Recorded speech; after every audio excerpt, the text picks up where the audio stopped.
नमस्कार दर्शकबिन, आज म तपाईहरुलाई नेपाल सरकार संघीय सरकारको बजेट भाषण प्रस्तुतिकरण 2082-83 को संघीय सरकारको बजेट भाषण प्रस्तुतिकरणमा चाहिँ स्वास्थ्य क्षेत्रमा समेटिएको अथवा स्वास्थ्य क्षेत्रको सुधारका लागि, विकासका लागि, उन्नतका लागि चाहिँ नेपाल सरकारले चाहिँ हैन तपाईको चाहिँ कति बजेट छुट्याएको छ भन्ने विषयमा चाहिँ अलिकति चर्चा गर्न तपाईहरु समक्षमा उपस्थित भएको छु।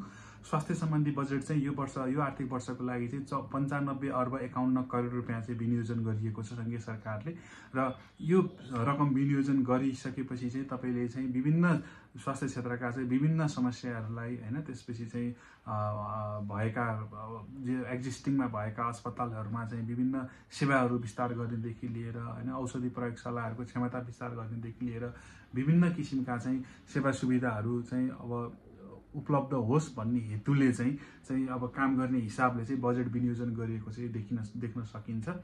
याद गर्नुस्, यो भनेको त अब टोटल कुल बजेटको चाहिँ जम्मा 4% मात्र बजेट हो स्वास्थ्य क्षेत्रको लागि हैन। तर यो जुन 95 अर्ब 51 करोड रुपैयाँ भनेको चाहिँ अघिल्लो वर्ष भन्दा अहिले चाहिँ बजेट चाहिँ तपाईको बढेर चाहिँ आएको अवस्था छ। अब तपाईको मूल रूपमा चाहिँ अब कस्ता कस्ता कुराका लागि चाहिँ स्ट्रेन्थन गर्नको लागि चाहिँ अब गरिएको छ भन्ने विषयमा चाहिँ म तपाईहरुलाई फेरि चाहिँ अलिकति हाइलाइटमा भन्न चाहे।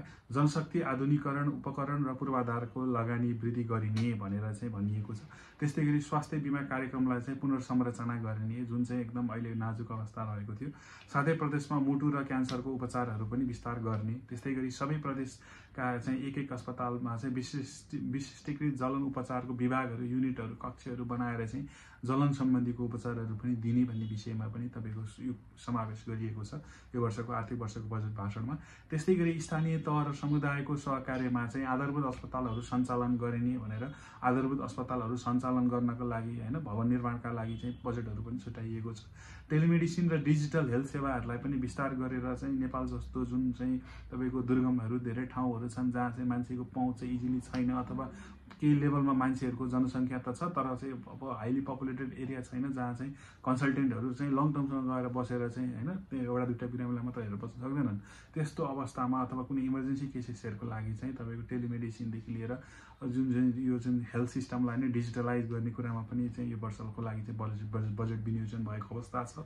त्यस्तैगरी कान्ति बाल अस्पताललाई चाहिँ तपाईको सेन्टर अफ चाहिँ एक्सिलेन्सका रूपमा चाहिँ विकास गरिने हैन बच्चाहरूको चाहिँ उपचारका लागि चाहिँ एउटा केन्द्र बनाएर चाहिँ त्यसलाई चाहिँ अझ चाहिँ त्यसको चाहिँ क्षमता अझ विकास गर्ने भनेर चाहिँ उल्लेख गरिएको छ।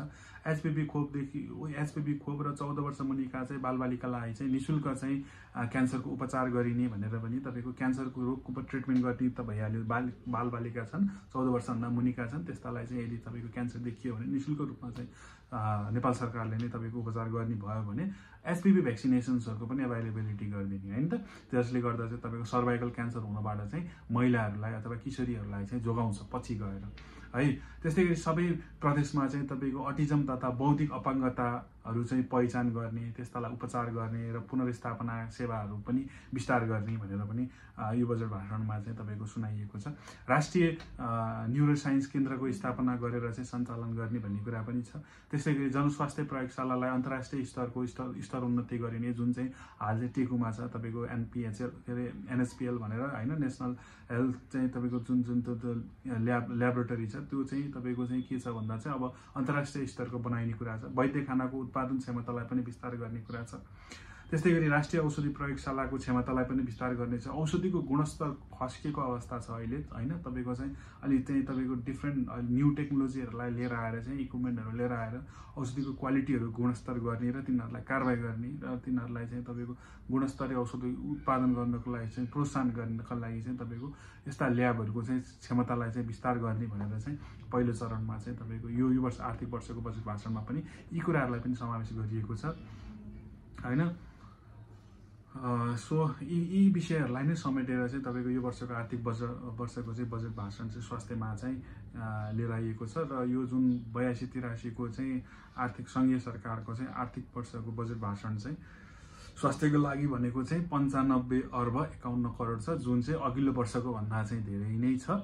अब यसमा चाहिँ यति यो हुनु भनेको पनि अब पब्लिकहरूको लागि चाहिँ धेरै नै राम्रो हो हैन। आशा गरौँ अब यी प्लानिङ अनुसार चाहिँ अब इम्प्लिमेन्टेसन गर्नको लागि हैन अब राज्य अथवा जुन स्वास्थ्य मन्त्रालय छ एकदम जिम्मेवार भएर चाहिँ अब चाहिँ यी सबै सेवाहरू चाहिँ विस्तार गरोस् भन्ने चाहिँ मेरो पनि शुभकामना। हस्, थ्याङ्क यू।